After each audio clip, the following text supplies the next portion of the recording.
I'm so grateful that Peter Bohan spoke to you last week about the importance of the parish in his own life and in the life of this community of the town of Hull, and helped you prepare for the Grand Annual Collection. This week I'd like to add my voice to theirs. You know, at the end of today's gospel, there was a phrase that said, even though you experience difficulty in this life, not one single hair on your head will be damaged, will be harmed. Well, some of us who are more follically challenged have fewer hairs for God to protect, but it reminded me as I was reading that of a commercial way back in the 80s. It was for a club called the Hair Club for Men. Does anyone remember it? Anyone remember the spokesperson? Yeah, you got it. Cy Sperling. Cy Sperling. And there was a famous commercial, and Cy Sperling was in it for this Hair Club for Men, for those who are having trouble losing their hair.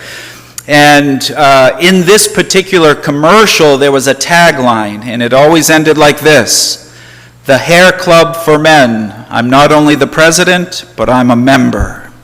And it was Cy Sperling himself who said it.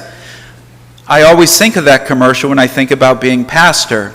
Now, some have said it's because you worry too much and lose your hair. No, that's not why I think of it that way. I think of it because it's St. Mary of the Assumption Parish. I'm not only the pastor, I'm a member. And so, like all the members of our parish, registered members, over the past few weeks, I received information from the parish. The first is the annual report that looks like this. It's a trifold. It's really very good work. It's really the work of Denise Comeau, and she did a great job on it. And in it, you'll find a review of the past year. One part of that, yes, does have to do with our finances, and you can review where we stand. But more importantly, it also reviews our life as a parish. What were we able to do over the past year? What did we do with your generous contributions, and what was able to happen here at the parish? And so you can review that. But this report is not only backward-looking to the past year, it's forward-looking because it reminds you of our two recent additions to the staff, and you've had the opportunity to meet them, Jean Cragen and Jim Flanagan, and they're here with us to move us into the future, that we work together. And it also points to the future in giving you a little preview, a little glimpse into our pastoral plan, which the Pastoral Council has been working on, a plan that will guide our life together as a parish and in partnership with St. Anthony's over the next 3 years, 2023 through 2026. Couldn't believe it when I saw the numbers. The next 3 years, and identifying 3 key areas for us to work on over these areas. The first being fostering a deeper belief in the Eucharist and Jesus' presence in it, in fostering devotion to the Eucharist. The second being fostering a great respect for life from its conception until its natural end.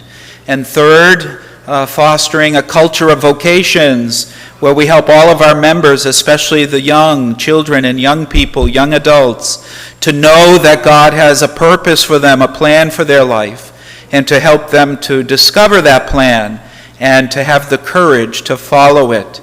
And so the report looks back, but it also looks forward. The other piece of information our registered parishioners received at home would have been an information packet about the Grand Annual Collection.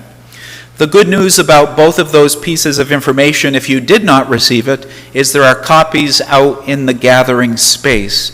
I'd encourage you to take them and to review them. Officially, our Grand Annual Collection is next weekend, but we know from experience that it really goes all the way from now until the end of the calendar year. We want you to have this information so that you can make an informed and prayerful decision about how to participate in the Grand Annual Collection.